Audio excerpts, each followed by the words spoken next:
All right, well, item 22, we'll call up House Bill 1585. You have a motion, you have a second. You're recognized.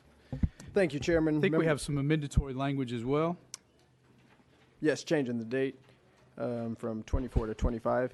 All right, let's go ahead and put the amendment on the bill. Drafting code 013810. We have a motion. That's right. We have a second.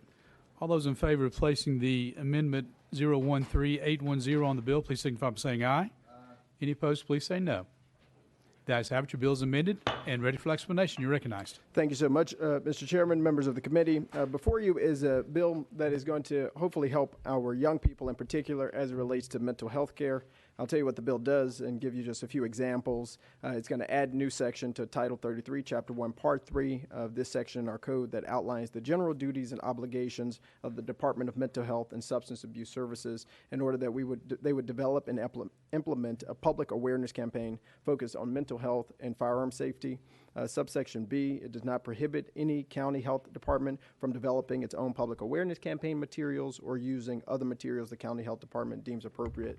One of the things that I have found, and you all know in understanding the issue of gun violence that we have, is a lot of our kids are actually and unfortunately dying due to suicide with firearms. And if you go today to our site on youth and young adult suicide prevention and mental health awareness on the Tennessee Department of Health's website, the only thing that's there is a link to some grants from 2019.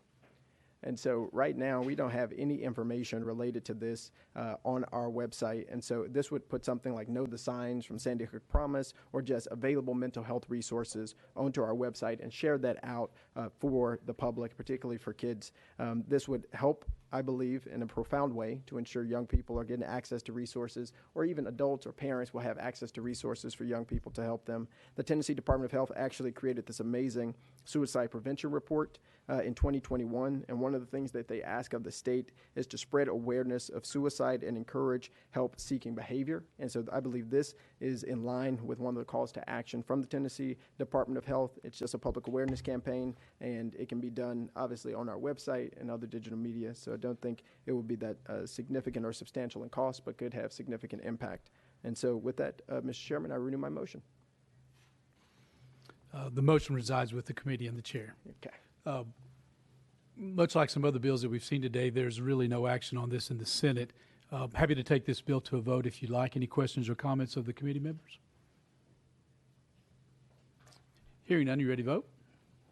All those in favor of sending House Bill 1585 to full committee, please signify by saying aye. Aye. Any opposed, please say no. No. The noes have it. Your bill fails. If you'd like to be recorded as a yes, please let the clerk know. We are now on item number 23 on the calendars, House Bill 2334 by Representative Pearson. You have a motion? You have a second. You're recognized, sir. Thank you, Chairman and committee members of the committee. Before you is House Bill 2334. It's the Tennessee Elder Justice Report Act. Members, this bill requires the Department of Health, in conjunction with the Department of Intellectual and Developmental Disabilities, to conduct a study and submit a report to the state concerning the level of compliance with the law of each healthcare facility in the state charged with providing services to the elderly and individuals with disabilities. My bill would require the Department of Health to make reports accessible to the public on their website. This legislation is particularly important in my district, and you probably have seen this before, where you've got notifications about one of the facilities in the district being out of compliance, and yet there's nowhere in the public for you to be able to access that information. This would ensure that our seniors are obviously being cared for, that we're getting the information that's necessary to make sure that the facilities are in compliance. And for my population and our demographic, which is I serve a lot of seniors in District 86, I know that it is really important that our Department of Health does all that it can to ensure that these facilities are in compliance and that we are protecting the health and well-being of our constituents. And this would ensure that the General Assembly is provided the necessary information to make sure that those protections and the accountability that's required happens as well. There are many common types of elder abuse, from physical abuse, emotional abuse, neglect, abandonment, and there are so many victims who are a part of our state and in this country. And we want to make sure that the facilities that are supposed to be taking care of the elderly actually do that work. And so this would just require a report to be done as it relates to making sure that the facilities are in compliance, and if they are not, for us to be notified of that. Thank you for the explanation. Chairman Jernigan, you're recognized. Thank you. Sponsor, this is a good bill. We just in a previous committee passed something frankly identical for DCS, to look at the facilities for children.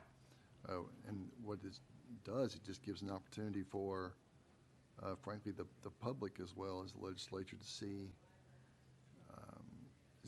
I'm sorry, is yours annually? Yes.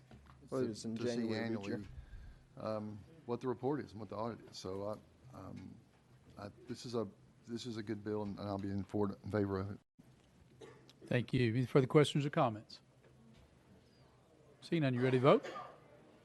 All those in favor of sending House Bill 2334 to full Health Committee, please signify by saying aye. Any opposed, please say no. The noes have it. Your bill fails. If you'd like to be recorded as a yes, please let the clerk know. Thank you very much. Thank you, Chairman and Committee. Thank you.